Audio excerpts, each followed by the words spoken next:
Hi everybody, I'm Bree the Plant Lady, checking in with a weekly garden tour right here from my gardens in Fuquay-Varina, North Carolina. As you can see behind me, the big front cottage garden is looking great. We have not had any rain. I've actually been running sprinklers, which are strategically placed, but we aren't having crazy hot weather. It's been really pleasant. Not at all normal August North Carolina weather, and I am grateful for it. I can't wait to show you around because everything is looking great. We've got our sip and stroll coming up on Saturday. We have a few spots open. This will be actually like the preview seed sale in advance of the open garden, which is scheduled for Saturday, September 20th from noon to 4 p.m. But if you are available this coming Saturday, it is from 6 to 8 p.m. and we are going to be doing a sip and stroll garden tour, and then I will have seeds available for purchase at the end. Tickets for Saturday's event are $25, and I'm going to put the link in the description. But without further ado, let me go ahead and turn this camera around so that you can see how beautiful the gardens are looking. I think that this counts as a success. I had some trepidation about my plant palette, but everything looks great. Cannot beat those castor beans, which are all self-sown.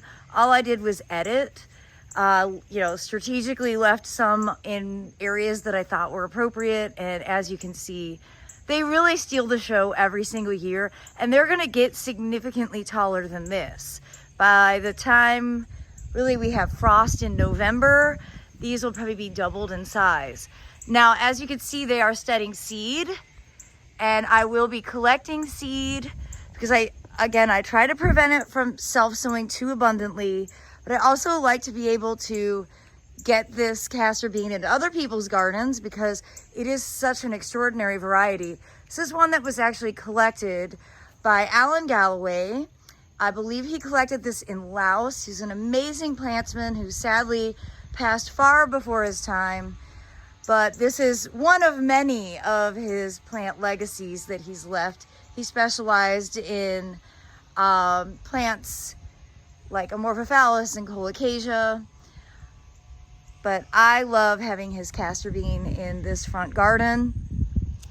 Also love the just little pokes of buckwheat popping up, and the sesame, which has been blooming for most of the summer.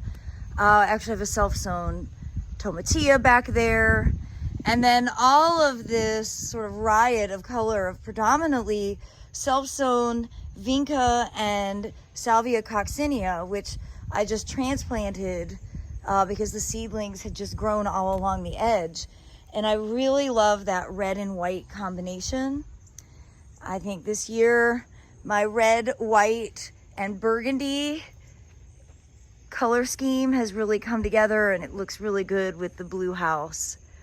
So hopefully all the Airbnb guests agree that this is a really nice, welcoming garden. We've got new people checking in tomorrow, and I hope that they will be very pleased with their stay at the Carolina cottage. Well, slowly but surely the wave is sort of filling in. I think this is just sort of par for the course. Oh, there's a hummingbird over there. Inevitably you can't see, but it's exciting. And then we've got, of course, the golden panther, because this is still her house.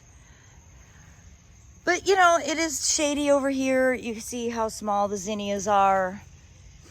Golden panther is climbing trees. The pumpkins are growing. You get into more sun and it makes all the difference in the world. She's just trying to show off for all of you. So, it's definitely, I just haven't wrapped my head around a shade-loving annual plant palette, and I just am not ready to commit this to being all perennials, though I probably should just make this all ornamental grass.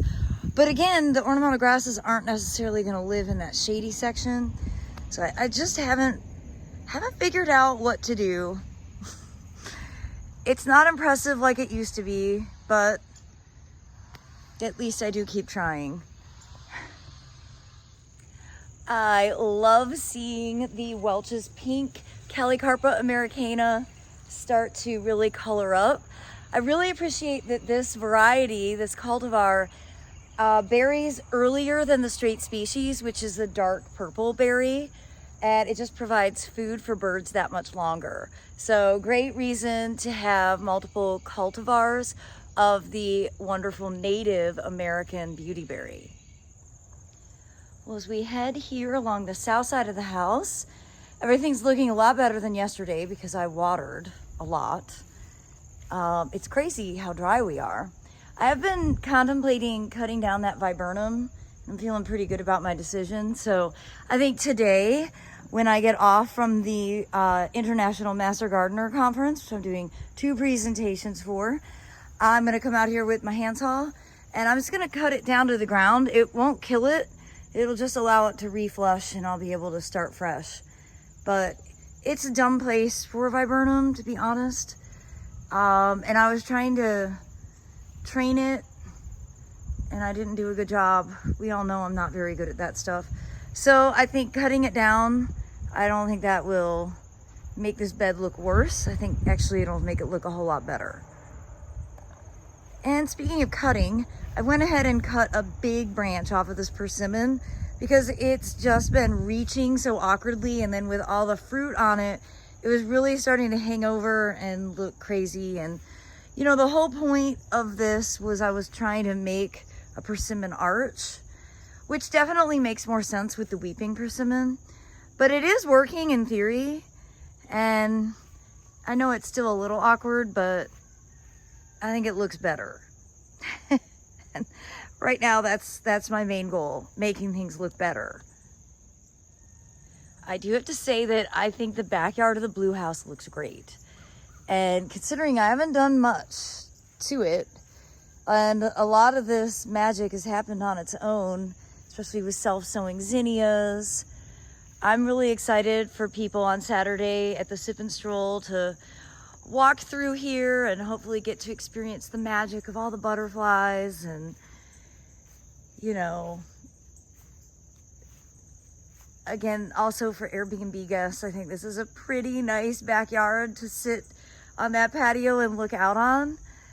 And I'm really happy we didn't take the pool out. I just put a disclaimer in the Airbnb description and all is fine. And I get to use it still, which I do.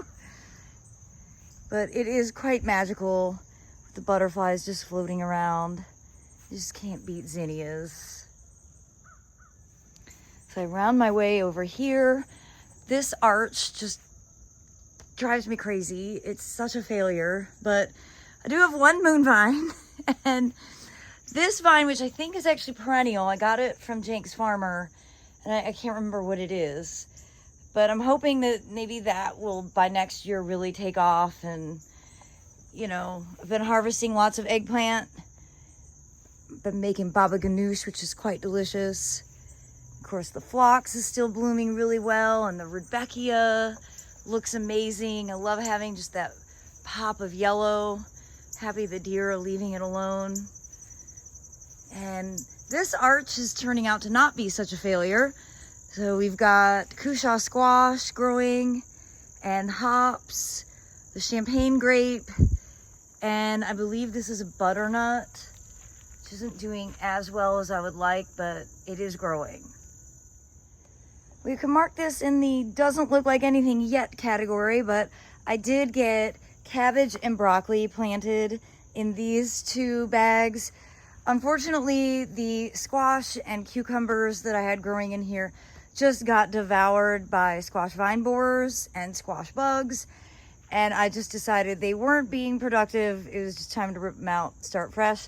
I'm hoping that between putting BT, which is the white powder, and then having the remay on top, that I'll protect these while they get established and we won't have any major cabbage worm infestations.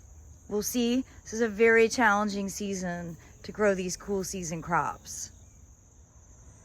But the view I'm most excited by is the south facing property border.